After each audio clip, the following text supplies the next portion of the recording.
If fighting is sure to result in victory, then you must fight. Sun Tzu said that, and I'd say he knows a little more about fighting than you do, pal, because he invented it.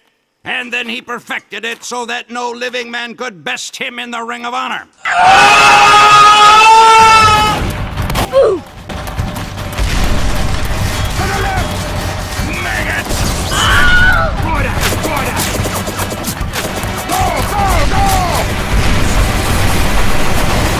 Then he used his fight money to buy 2 of every animal on Earth. And then he herded them onto a boat, and then he beat the crap out of every single one. Get me up there!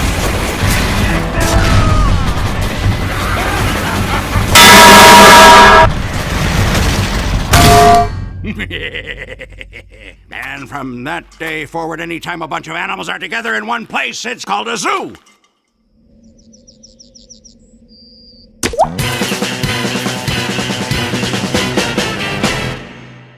Unless it's a farm.